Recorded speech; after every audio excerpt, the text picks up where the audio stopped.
Assalamualaikum warahmatullahi wabarakatuh.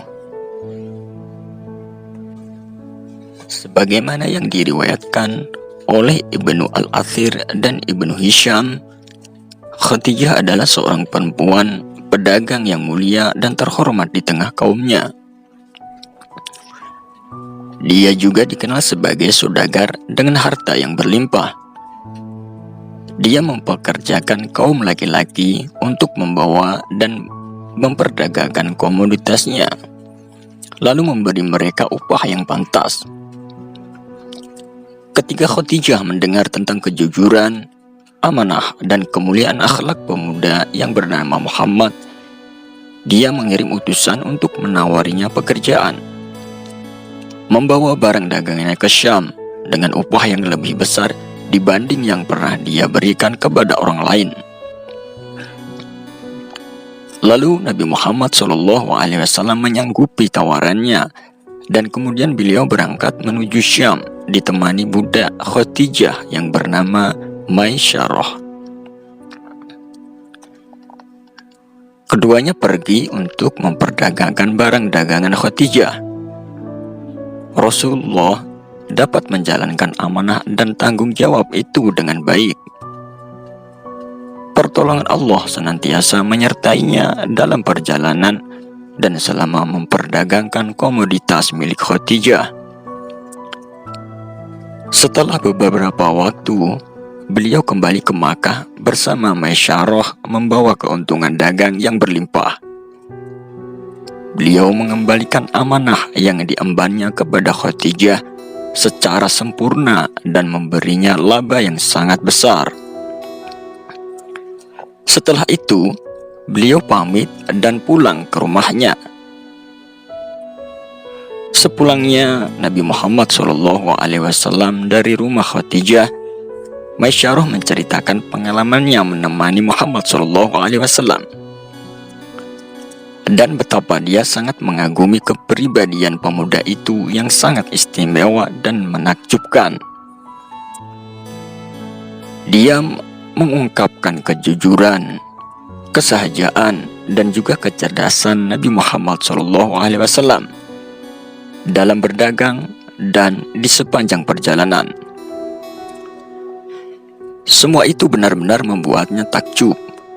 Dia ceritakan semua itu kepada majikannya Khadijah. Tentu saja Khadijah yang sebelumnya telah mendengar keistimewaan Nabi Muhammad SAW semakin kagum dan jatuh hati pada pemuda ini. Dia sangat mempercayai cerita dan penuturan budaknya itu, karena Nabi Muhammad SAW terbukti dapat menjalankan amanah darinya dengan sangat baik dan sempurna. Dia pulang dengan membawa berkah dan keuntungan yang berlipat-lipat lebih besar. Maka beberapa hari kemudian Khadijah mengirimkan utusan, yaitu Nafisah binti Munabbih, untuk melamar Nabi Muhammad SAW, menawarkan dirinya untuk dipersunting pemuda itu. Nabi SAW pun menyetujui dan menerima tawaran yang disampaikan sang utusan. Kemudian beliau membicarakan masalah itu bersama paman-pamannya. Mereka pun bersepakat menerima Khadijah untuk diperistri oleh keponakan mereka. Setelah itu mereka melamar Khadijah untuk dinikahi oleh Nabi Muhammad kepada paman Khadijah yang bernama Amr bin Asad.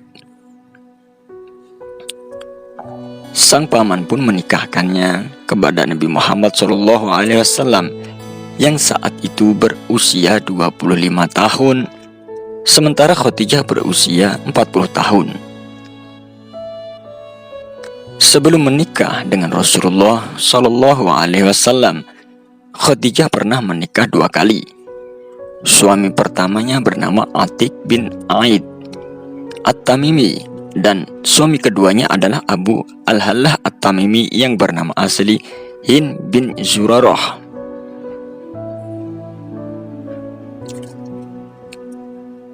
Demikian sedikit kisah mengenai sejarah perjalanan Rasulullah Shallallahu Alaihi Wasallam. Semoga dari sirah tersebut kita dapat mengambil hikmah dan pelajarannya, dan semoga dari kisah tersebut kita dapat menambah kecintaan kita kepada baginda Nabi Muhammad Shallallahu Alaihi Wasallam. Wallahu a'lam bishawab. Wassalamualaikum warahmatullahi wabarakatuh.